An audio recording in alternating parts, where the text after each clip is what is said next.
This is the phone, the Priv? The Priv. Now, it stands for privacy. Okay, now privilege?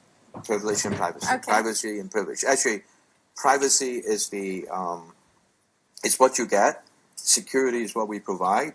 And privilege is what you end up. And that's how we think about it. Okay. So what I'm seeing here, it's curved, but you also have the slide. Let's see the slide. And so I was going to do that last because I always impress people when do that. Okay. So obviously it runs Google, right? And then there we go. Well, then I have to set it up. This is a demo unit. So it runs Google, and I'll go back to my main screen and see whether I could get anything. Well, I was exploring. So it runs Google. It's curved screen, 5.5 inch. And this is the first curved. First curve, yeah, of ours. And you have the latest specs. I mean, literally the latest Qualcomm specs and the cameras and all that good stuff. And it's touch, obviously, you saw that. And the claim to fame, obviously. There it is. Is slide. That's why a lot of people would call it a slider. It slide out and have the QWERTY keyboard. And the QWERTY keyboard also has capacitive touch. So this could be your mouse when you're looking at. Just your finger would be like a mouse. When you're looking at like web, you're doing web surfing or reading text, big text, or reading big email. So you can move it around. So is this the phone that's going to bring back the Blackberry user that abandoned because they needed a different operating system? Well, yeah, I mean, it's not that, I think everybody loves the Blackberry 10. They really do, but there's not enough apps. So if I could provide all the apps of Blackberry 10, that would be a smashing success.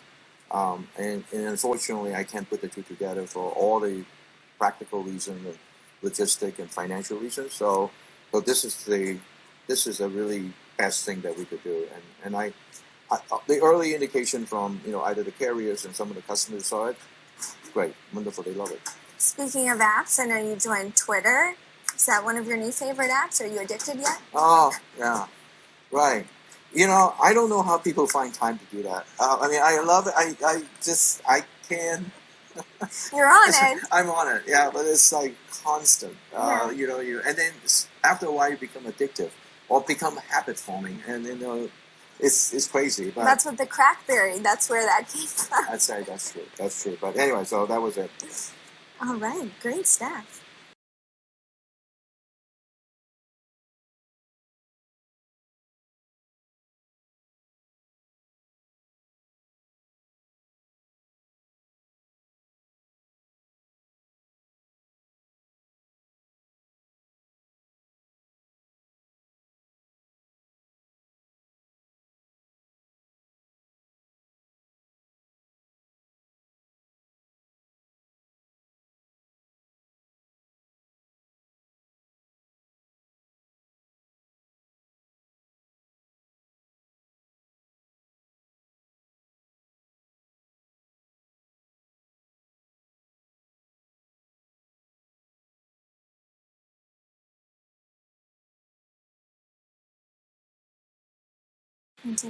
All right. Oh yeah. This is a world exclusive. A worldwide exclusive, except for all the leaks. That's right. You're the only the official ones. Yeah, this is the official exclusive.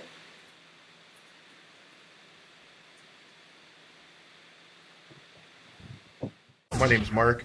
Today we had a nice surprise show up at our office, a Blackberry Venice. Looks like an evaluation unit. So us being us, I thought let's take a look. Let's see what this device can do. Let's take a look at the hardware. I know there's a lot of you out there that are kind of interested in having a Blackberry device running Android. So jumping right into it, if we're looking at the device, one thing we noticed right away is it looks to have tap to wake, go right into the device. Software, very Androidish. Have our app drawers. And what makes the Venice a neat unit is the slide out keyboard. And just like a Blackberry Passport, it also reads with a biometric sense touch, so you can actually swipe up and down. This would be great if you were looking at websites, reading documents. You could just simply use your fingers to slide up and down and go through your documents. We noticed something else that was kind of neat, and whether or not this stays in the final software, again, I have to stress this is an evaluation unit that made its way into our channel. But as you'll notice, Blackberry Hub, Google services and global or universal search on the device. And if it works like other BlackBerry 10 devices, this should allow you to search the web, search for contacts on your device, search documents, almost anything within the device. So I think this is a great improvement, great way to go through and find information. You'll notice on the screen we've got our Google search bar at the top. We have our Google notification bar. So this is just, marvelous for those of you that are into Android and really like the services. There you go.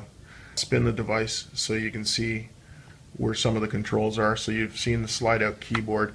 And one thing I have to stress is for those of you that were using a torch, where that unit ended or tended to be sort of bottom heavy or top light, and a lot of them would flip out of the hand.